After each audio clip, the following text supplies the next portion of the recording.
Welcome in to episode 40 of Ramie and Drew. I am Ramie Mackloff. That is Drew Flaggy. We are on Twitter. We are on YouTube. We are on Facebook. You can also follow us on Spotify and Apple. If you want to head on over there, we're just a couple of Milwaukee-based comedians. We talk about sports, whatever else comes to mind. Busy day in sports, Drew. I'm watching my Cubs beat up the Rockies 10-0. That's cool.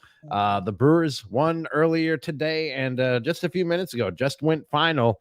The Bucks. That was I remember the last time we talked, Drew, and we talked about the remaining schedule, and we were like, they got 4 in a row here that are pretty winnable. That should be pretty easy wins. And one of those was Washington, and they did not come out with any type of win, much less an easy win. 117-113, the final in DC tonight. And that's, I know they didn't have Dame, but at the same time, they didn't have Kuzma. The Wizards didn't have Kuzma tonight.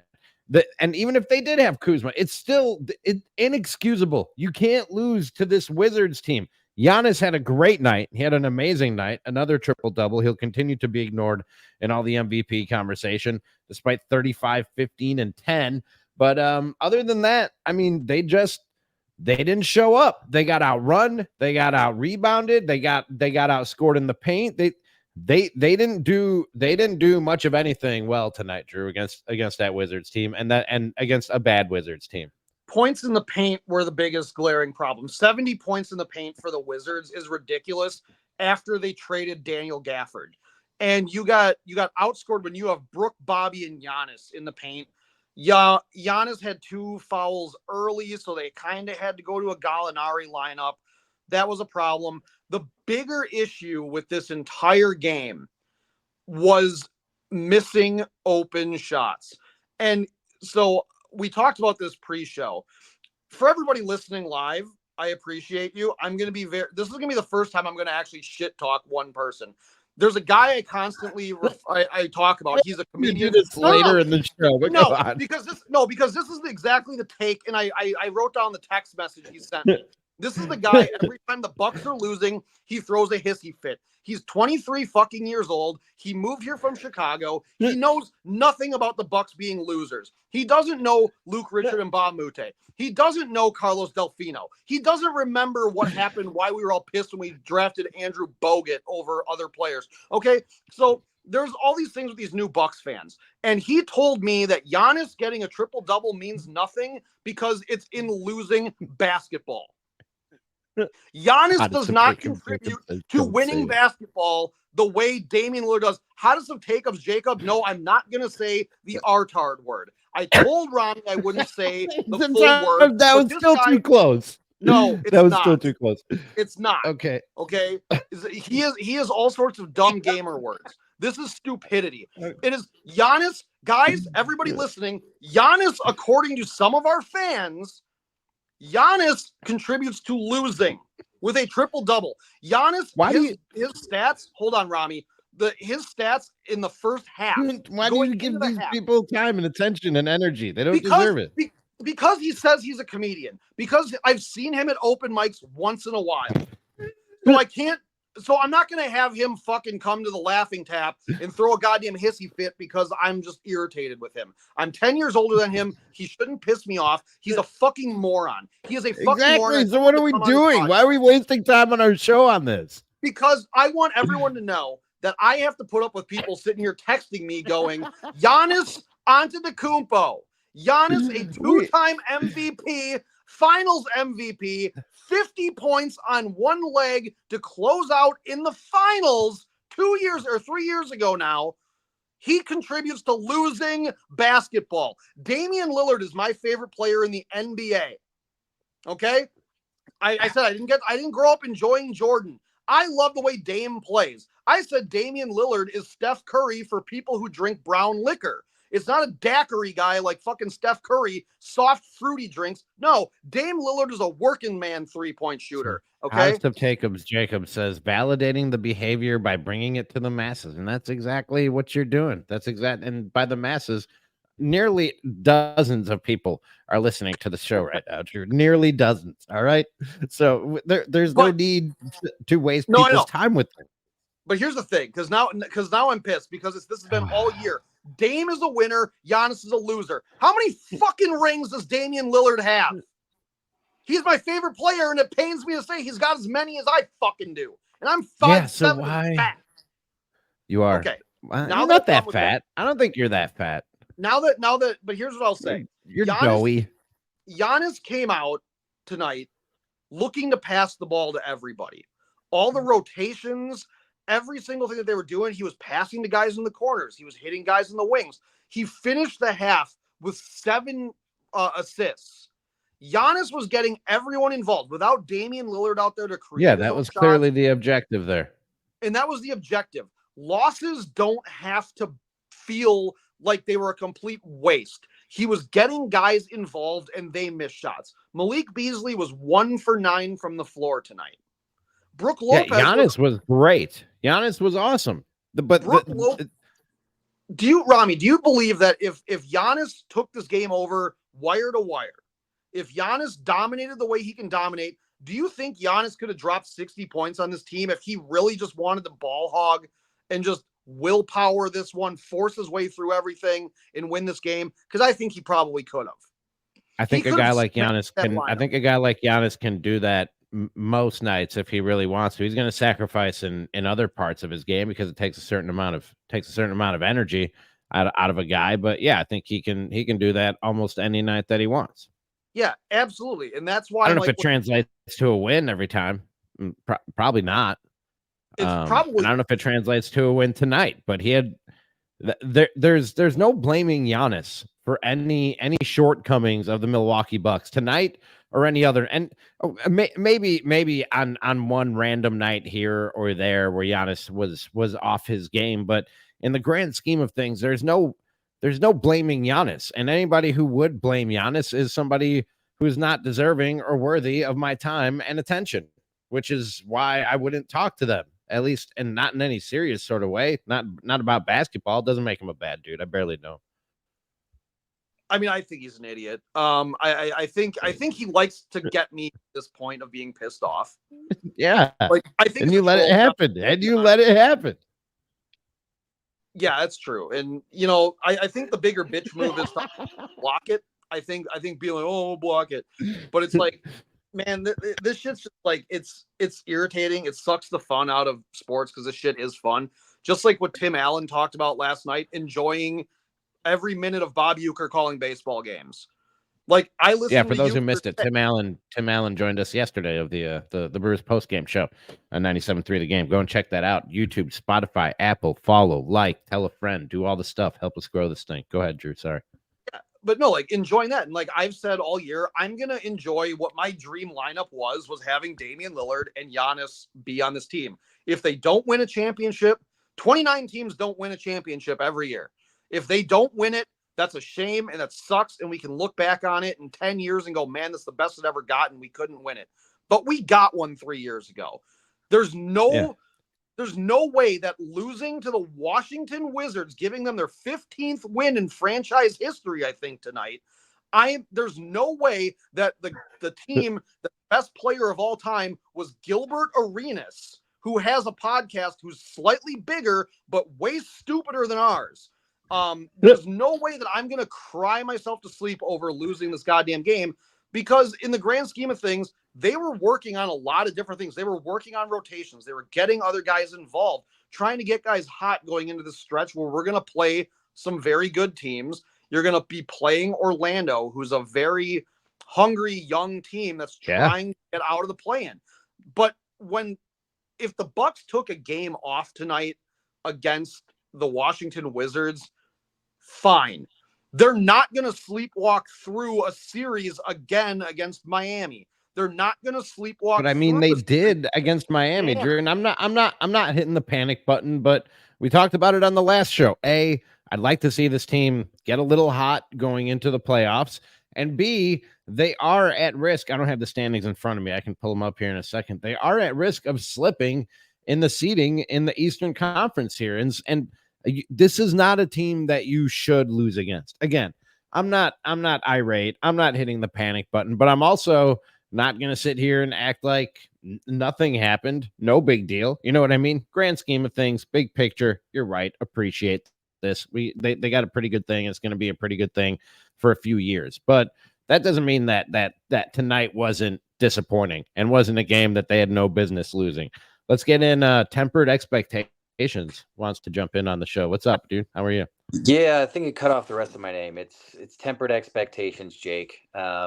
I'm one of What's the up, Jake? dozens that are taking in this glorious podcast. So appreciate you By guys the way, filling the void. officially a few dozens. So thank you to All everybody. right. Follow, like, Well, subscribe, Spotify, YouTube, Apple. Go ahead, Jake. no, I mean it all starts where it starts, and then you never know. I think you guys got a good show here, and it's definitely filling the void for a lot of us just Bucks fans that are in our feelings. Yeah, I don't want to say that like I don't want to be the hindsight guy and say that like I saw this loss coming, but knowing the Wizards, obviously there's a huge talent disparity. They're one of the worst teams in the league, but the Bucks are in autopilot mode right now. The Wizards play with pace. They have a lot of young players. They have a lot of athleticism. That's always going to give the Bucks trouble, as they're the oldest team in the league by a pretty good margin, if I'm not mistaken. And yeah, like in the first half, I could see this coming when they weren't running an offense. It was just literally whoever got the ball was looking for his shot, getting his numbers in, because they probably assumed, okay, we'll dick around here for a little bit, and then fourth quarter, maybe even third quarter, we'll just close this out. But that can come back to bite you in the ass when, again, you have a team that has nothing to lose in Washington. They're going to get up for guys like Giannis, and I don't know. It just kind of continues the theme that the Bucks this year have not really been able to build anything. They get a little bit of momentum, and then they come crashing down to earth. And this team has just felt off to me. I hate to be so negative. I don't feel like they're a title contender. They've felt off since the moment Dame Lillard got out of that limo. I think there's a lot of Bucks fans that are in denial. They'll try to justify it, but from that moment, it just, as soon as he walked out and looked like somebody killed his dog, I was just like, that wasn't good. I didn't like that. And it's just, there's not been anything since that has made me feel like, number one, that this team is clicking. Number two, that Dame wants to be here and that Dame is a long-term fixture here. And number three, that they are any better than they were last year. I mean, last year at this time, they were rolling. And I think they may have won a title last year if they didn't get cute in the first round. But I don't know. Well, I'll even say the Kevin Love thing where he slid underneath Giannis going out and being down for 2 games, and then Bud held him out for a third, hoping we could just go on a run here. That was sleepwalking on the coach's, part. Giannis probably would have played through the injury, I think, going into like the third game of that series. We definitely did sleep on Miami, looking at them as an 8 seed, but that was the same returning roster that won the 1 seed the year before.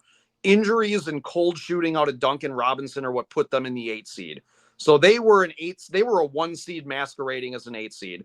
The team that should feel more shame was Boston, letting that go to a game 7 for Tatum to get hurt, because they overlooked Miami after seeing what they did for 2 rounds.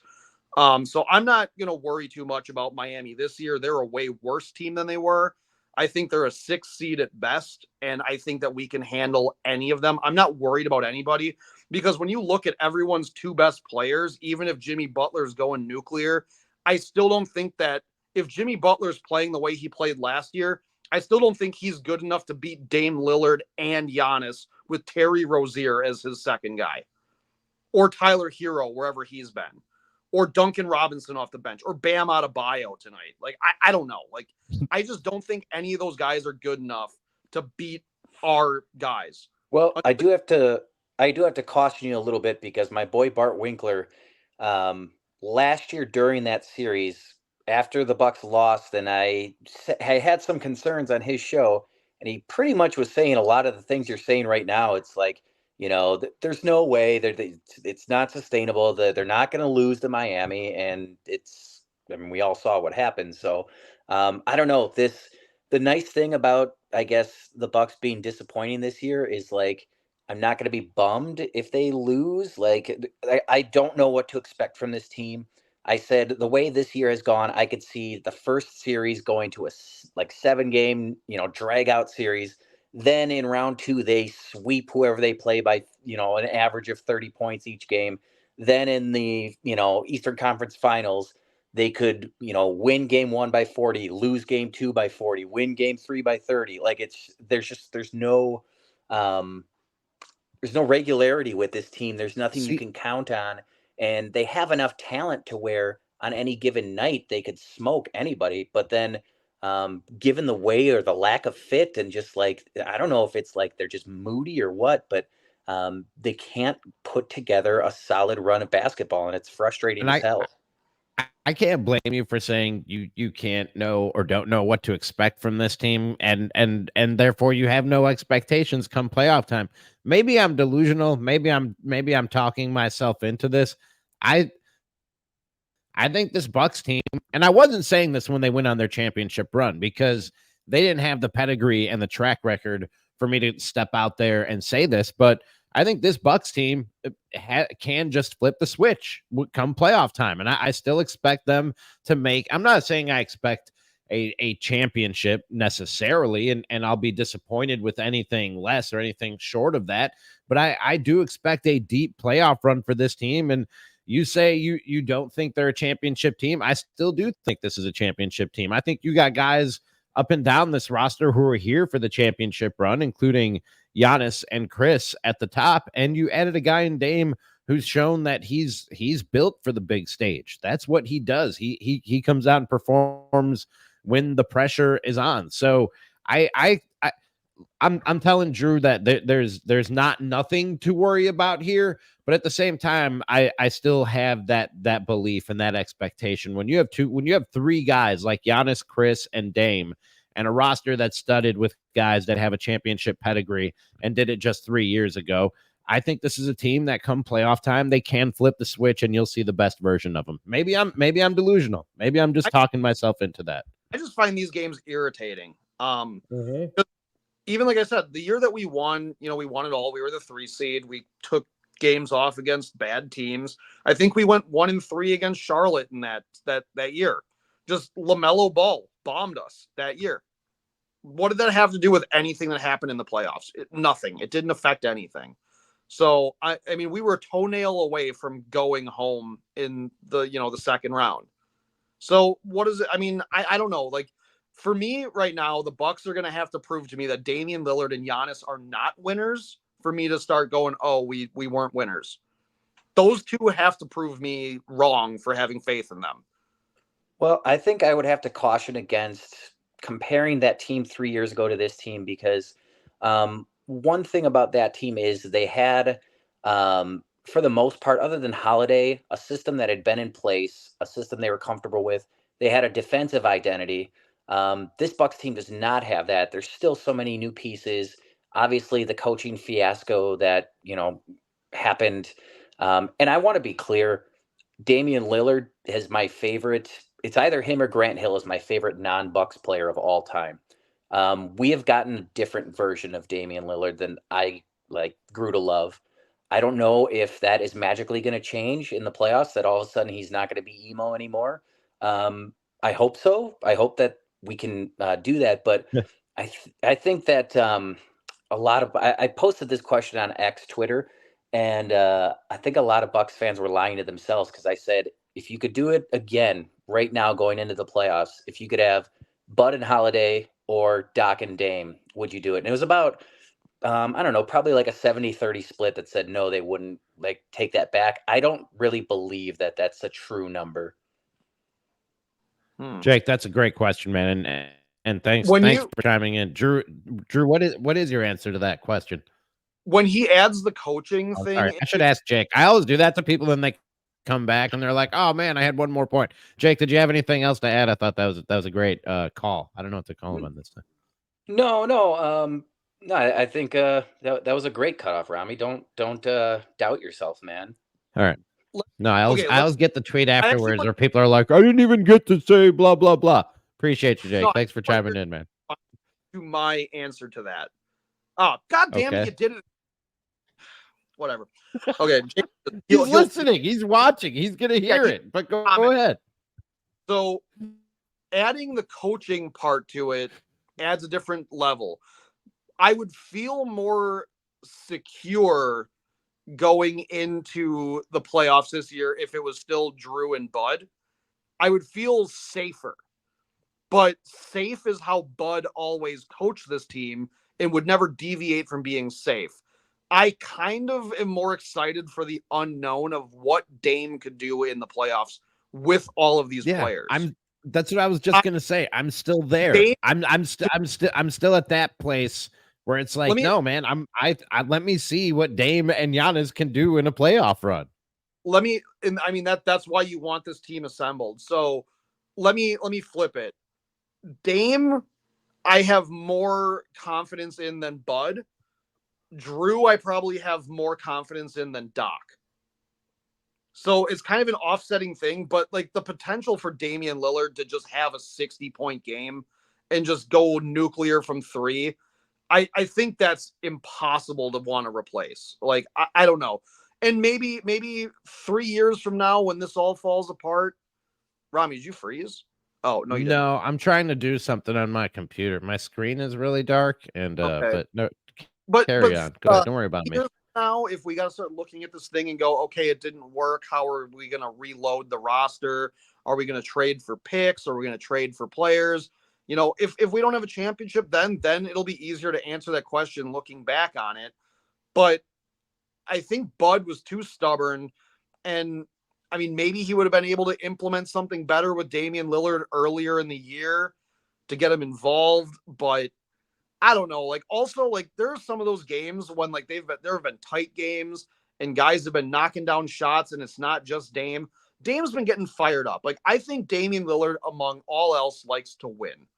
I think he's a winner. Yeah. I think that Beverly's a winner. Bobby Portis is a winner. Those guys are, when it comes down to it, the biggest guy that I'm relying on is Bobby Portis, honestly, because he needs to harness what he gets at home on the road. Because it's tonight, funny, he had flashes. He had flashes. Motion had commented early in the show, long before Jake asked that question. He said, "Should have never fired Bud."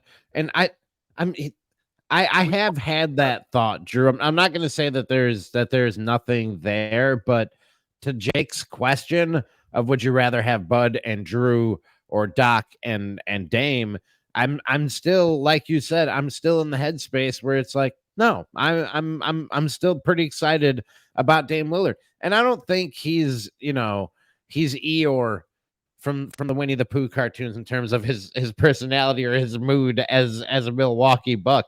Look, man, I've talked about this before. I'm sure there are struggles in terms of Dame Lillard's happiness and lifestyle and mindset in being a West Coast guy his entire life, in asking to go to Miami, ending up in Milwaukee instead. Like, yeah, man, there are probably some things about that he's not exactly thrilled about. Life isn't necessarily perfect for Dame Lillard right now. He's not with his kids. Oh, and he's going through a divorce, so he's not with his kids as often as he probably would like to be. Like, yeah, there's a struggle in this moving for work thing, and I think that's one area where, people are always saying don't compare your life to professional athletes. I think like that's probably something that you can compare, even with all the money and whatever comes with that. Moving across the country, moving away from your family, moving away from everything you've known your entire life is going to come with some struggles. And so, yeah, Dame probably has had some times where he hasn't been the happiest person. I don't think that means he doesn't want to be a Milwaukee Buck. Yeah, I mean, he's said a lot of things about the fan base, whether it's lip service or not. He said a lot of things about the fans being supportive, and he likes it. He likes the atmosphere. He likes when the Fiserv Forum is rocking and like all the fans are screaming their heads off and going wild when Bobby Portis comes into the game just for checking in and stuff. Like, Dame notices that kind of stuff, and he's gonna thrive off of it. Like, Damian Lillard, as much as I may have hated on him, right, Eric? As much as I may have hated on him all year long, when it comes down to winning time, I think there's nobody better outside of Steph Curry than like Damian Lillard right now in the NBA. And he's really going to have to not show up in the playoffs for me to start going, maybe this isn't the same guy. Because this is a different system. He's never played with a guy like Giannis who, I don't know. Oh, Giannis, did he have 30 points on 60% shooting again tonight? Yeah, He he had probably another did. That's triple losing double. Yeah, basketball, guys. He slows everybody down. I'm starting to get pissed off again by how little he's talked about in the MVP conversation because it's really kind of ridiculous what he's doing.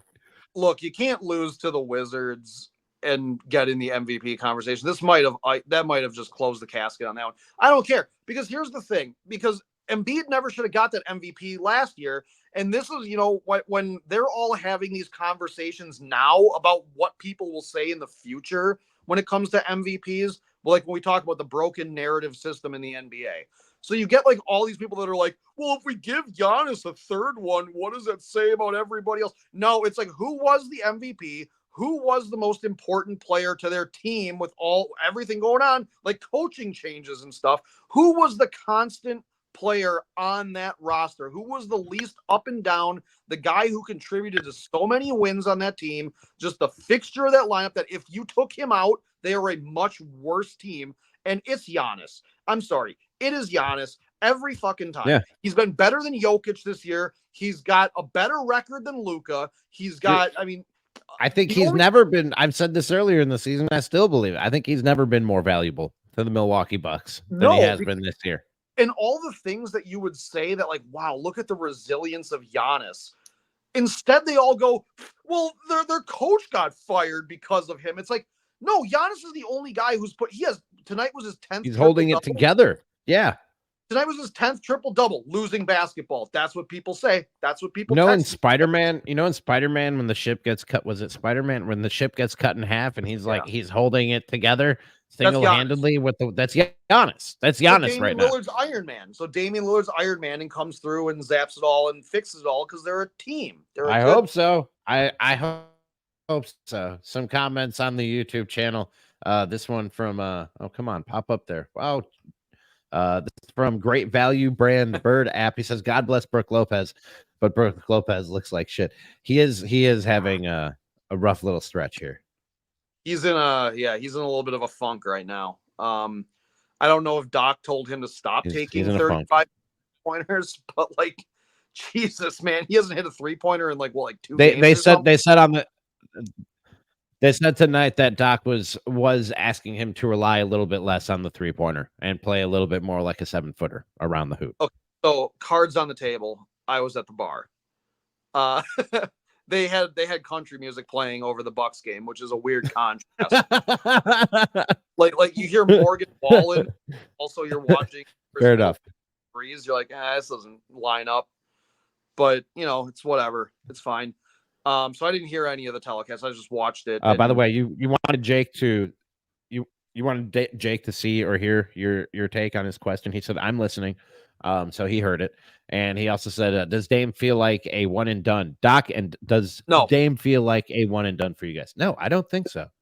No, because I've said that I think that Damian Lillard is going to get 2.5 full seasons here. If we win a championship this year or next year, Dame plays his entire contract here, and that's it. And then he's gonna. Oh, wow, Jake also throws this, and he says Doc just said, sorry to cut you off, in his post-game press conference, that they're not professional or serious enough on the road. So Doc has said that also before about like the lack of focus, where there was I forgot the last road trip where a lot of the guys were talking about getting back to Milwaukee and the plane ride home and stuff while they were going into a game, and they walked through another game and just got beat.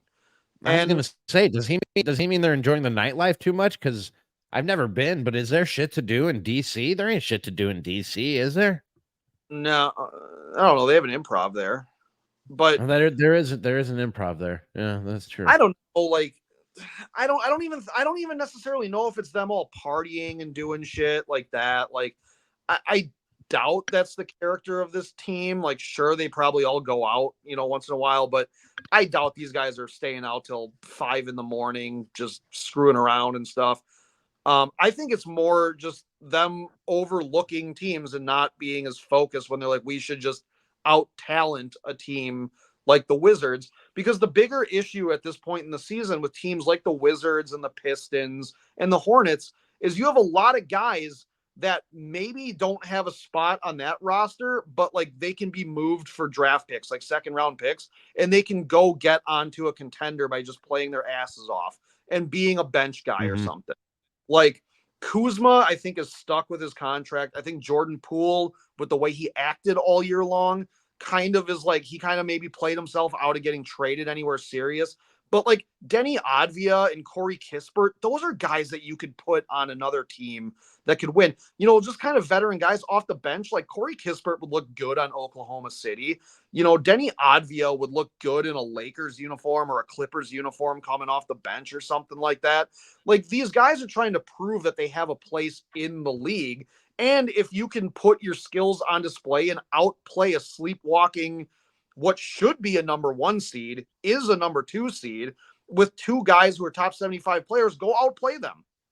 Because it's going to look good when it says, oh, look what Corey Kispert did against the Milwaukee Bucks. Because they're never going to look back and go, well, Malik Beasley went 1 for 9 from the floor. They're going to go, he beat Giannis, who had a triple-double. Look at that. I think anytime you have a trophy in your case recently and an MVP and like a face of the league type of guy on your roster, you're going to get close to everybody's A game night in and night out. I did want to move on and talk about the Brewers before we wrap this thing up, Drew, but I mentioned the standings, and they're lucky because the teams behind them in the hunt for the 2 seed have not really capitalized on some of these losses that the Bucks have had. They remain 2 games up on Cleveland in the loss column for who's the 3 seed right now, and 3 games up on Orlando and New York. Orlando has, if I'm not mistaken, or excuse me, the Knicks have lost 3 in a row now. So they're slipping a little bit in the standings, but still you have 2 games left against Orlando. Like I said, they're 3 games behind you in the loss column, and 1 against the Knicks. If they're not careful here, they could easily slip into I said the last time we talked, into the 5 seed realistically. I don't think that's going to happen at this point. But they could slip into the 4 seed. I don't think that's out of the realm of possibility, and I don't want that. I want them to stay right where they are at number 2. No, because like I said before about, you know, specifically Bobby Portis, he feeds off that hometown crowd, and you want to have as many home games as you can possibly get in the playoffs, so he can ride that in whatever we get from him on the road. Hopefully it's better than what we seem to normally get, but like I would like the Bobby Portis that can score 12 points and get you 7 rebounds. I don't think that's asking a lot on the road. Sure, at home, I'm kind of expecting the double-double machine to come off the bench, but you know, go be the villain and, you know, go piss off Miami. I don't care. You got Pat Bev behind you anyways. So just go out there, let them be the villain duo and just feed off their crowd, just being like, ha, we're better than everybody. Like, go do it. Like, that's totally fine. Well, better news from American Family Field today, Drew. The Brewers stay undefeated in their home opener, 3-2 over the Twins. And I honestly, we talked about this with Tim yesterday. Again, go catch our discussion with Tim Allen of the Brewers post-game coverage on 97.3 The Game.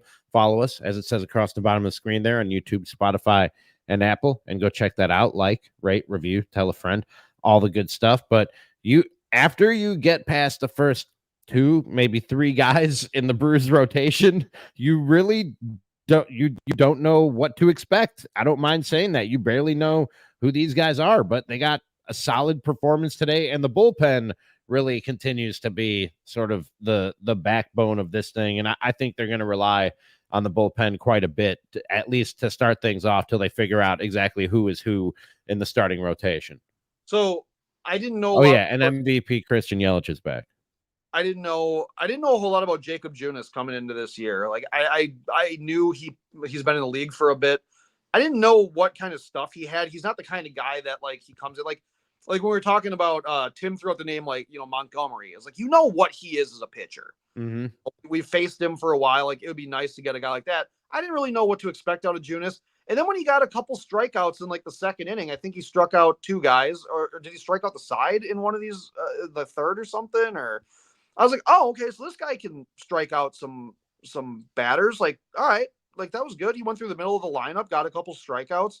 So that 4 was strikeouts in 4 innings. He only had 3 hits, 1 run. yeah, that was good. It was a good little outing. Yeah, he didn't go 5 innings. The bullpen was incredible today. That's encouraging, but also with all of these guys that throw like 100 miles an hour coming out of the bullpen, leaning on them a lot is always scary because of fatigue. And when does that ball flatten out?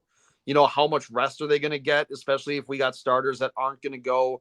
And this is too early to sit there and go, we need to get quality starts. We need 6 innings out of everybody. That's not realistic early in the year. Like this is, No. it's a I marathon, not a sprint. So I think this is the plan. I think right now this is the plan of leaning pretty heavily, especially with the Devin Williams injury, leaning on the middle of that bullpen because they got a surplus of arms and big arms and guys that can come out there and give you some high leverage innings. And they're undefeated. I forgot I made a funny banner. They're undefeated. You see what I did there, Drew? They're on pace for 162 and up.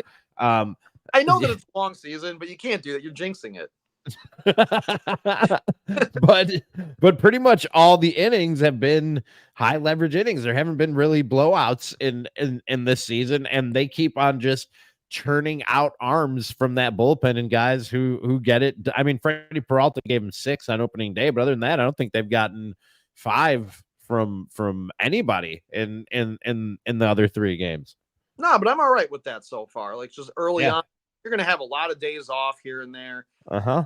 I'm totally good with it. Like to start the season, this is the best way to start the season. We won a high scoring game. You know what? We won 9-8 against the Mets or something like that, and we've also won 3 pretty close games. Just what I would call a conventional baseball game, just a 3-1 win. A 3-2 game. Stuff like that. I'm good with those kind of things. Like I actually I'm more invested in close games that are low scoring when like one pitch can just absolutely change the game. I was talking to our friend AJ, who we've had on the show. I'm doing the thing again. Our friend AJ. AJ Grill. He and I are both in the Madison's Funniest competition at Comedy on State. We're both in the April 10th preliminary lineup. Come out and give us your votes. Give us your votes, whether we deserve them or not. Give us your votes. There's $1,000 on the line. Come give me your votes. It's Comedy on State in Madison on April 10th. So anyways, I was texting AJ during the game because he's a big Brewers fan. Yeah. And he said something about, he just used the word impressed about something. I said I'm not impressed, encouraged, discouraged, or like, off the wagon on anybody because it's 4 games into a massively long season. So like I'll take stock of it. I'm just happy to get the pop on the baseball game and just put a smile on my face and crack open a beer and just be happy watching it. That's Isn't it all cool I want. that baseball is back? Yeah, it's gonna snow tonight. That sucks. Yeah, I know. That's upsetting. I don't know about you, but my girlfriend is already sick of it. She's already like, I'm tired of baseball. I'm like, we are 4 games into the season. Now, granted, I follow 2 teams closely, so we're 8 games into the season.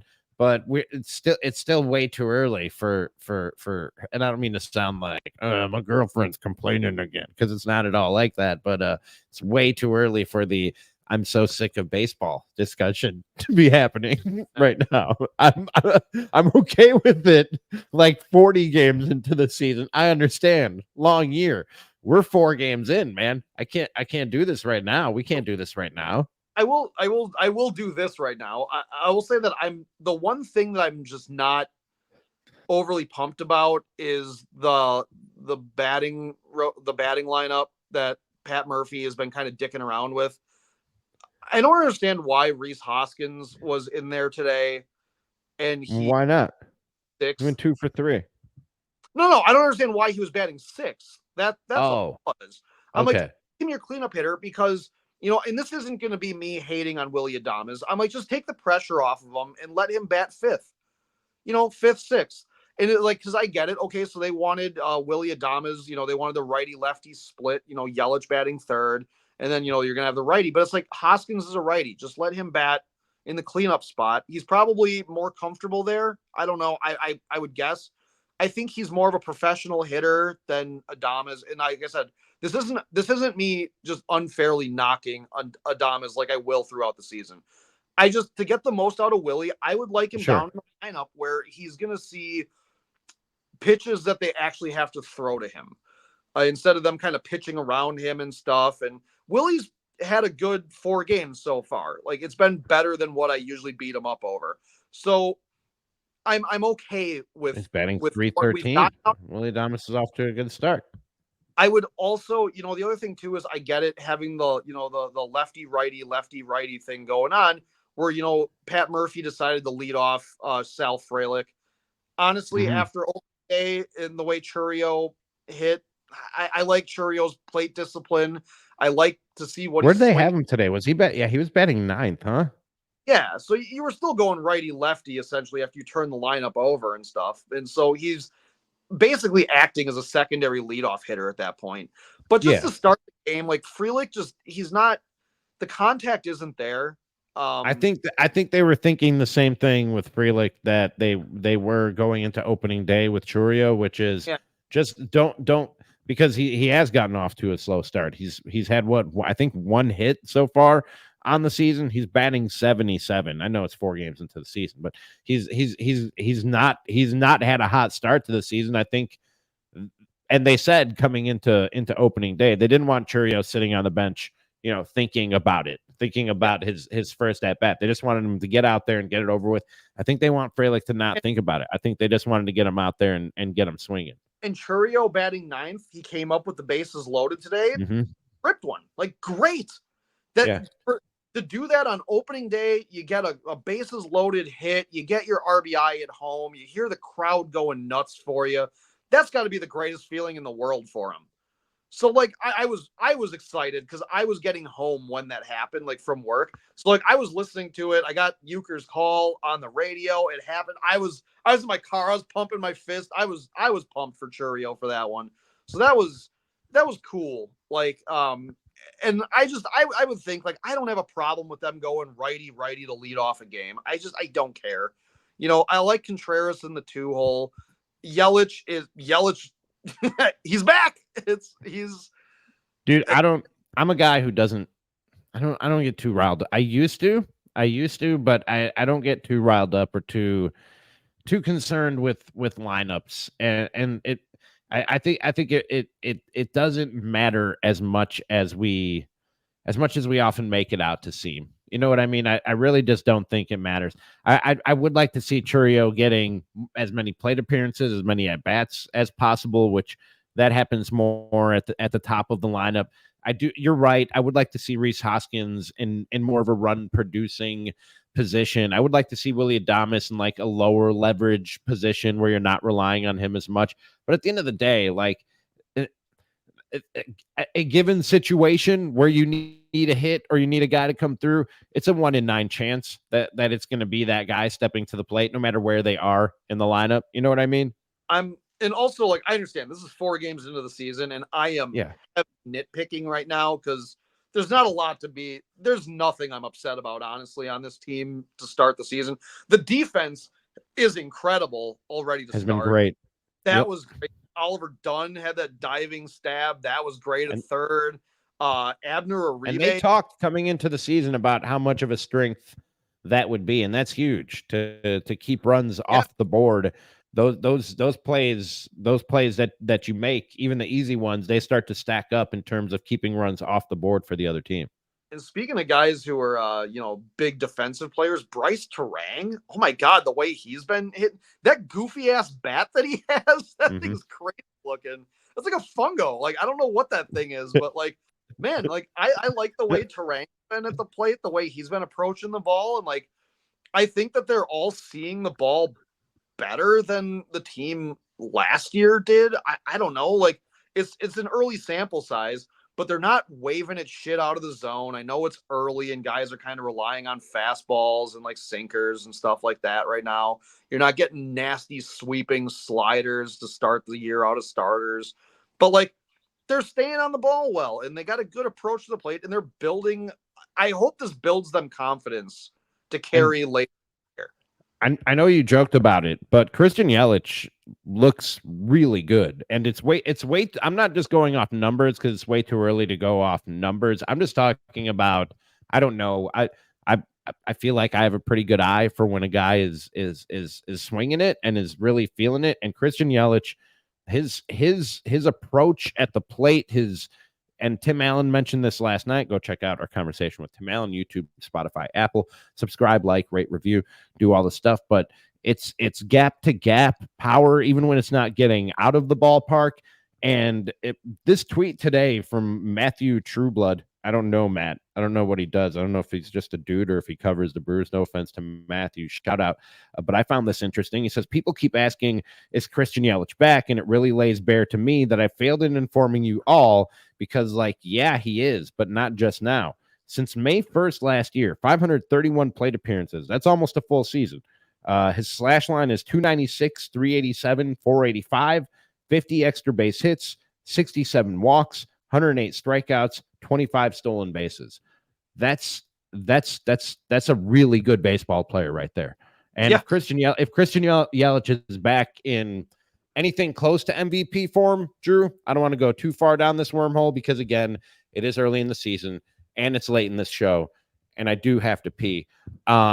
It changes the whole conversation about this Brewers team if you have a guy performing at that level in the middle of your lineup. Yeah, and I mean, I'm happy he's back in the 3-hole to actually have the opportunity to be a run producer, and now he looks like he has the be that hitter again. Because I do think having him lead off last year was see as many pitches as possible, stay on the ball, try to figure out if you can drive it again. Because the years after that freak knee injury, he was stepping in the bucket a lot. He was pulling his head off the ball. He looked like he didn't want to take inside pitches, and now it seems like he's gotten back to what he was good at.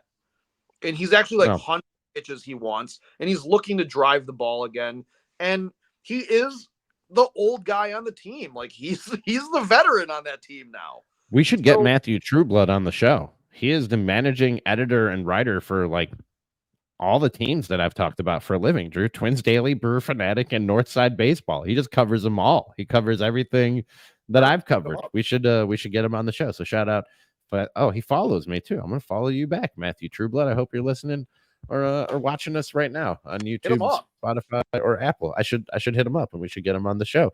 But that's a very good sign. And I don't want to harp on it, but I also don't want to just skip right over it. That you're getting what you're getting from Christian Yelich for damn near a full season now. Well, and that's also the same thing as me not getting too high or low on like the young guys and stuff. But like, the thing I keep saying that going into this year, I don't have World Series aspirations with this team. I just want to watch these young guys develop. That's it. I just want to watch Terang, and if Weimer comes back up, I'm sure he will. I want to watch Churio, obviously. Like I keep saying, I want a Rookie of the Year campaign coming out of him.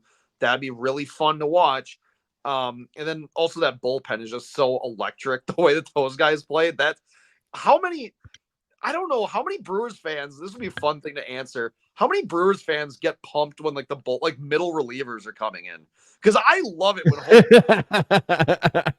I love Holden. He's awesome. You're waiting for a bullpen game. You're waiting for Johnny Holstaff to get a start. You know how many games like that we used to have like Jorge Lopez and shit? And you're like, oh God, here we go. It's a bullpen game. And like we have guys like that. And now I'm just like, fuck, we're gonna see a couple of innings out of like Pegrino or whatever his name. Like we get some out of him. We get some shit out of Uribe. Like I'm like, yeah, dude, bring them in. Like I want to see these dudes throw 1,000,000 miles an hour and then just be like, all right, well now they're on the bench now because they threw 8 pitches. So in case you were wondering, Drew, the Cubs won. So Cubs win, Brewers win. I know Brewers are still 2 games up in the division. We're not watching the standings just yet, and the Bucks lose. And unless you got anything else, this has been episode 40 of Ramie and Drew. Oh yeah, I got Dandy comedy show Thursday night through Milwaukee Comedy. I'm gonna be headlining that. Go check him out. Come and heckle and be like, hey, Giannis is a losing basketball player. Say that. Oh say it to my fucking face for $15 at the door. or go to MilwaukeeComedy.com to get tickets. That's Drew Flaggy. I am Ramie Mackloff. This has been episode 40 of Ramie and Drew. We will talk to you again tomorrow.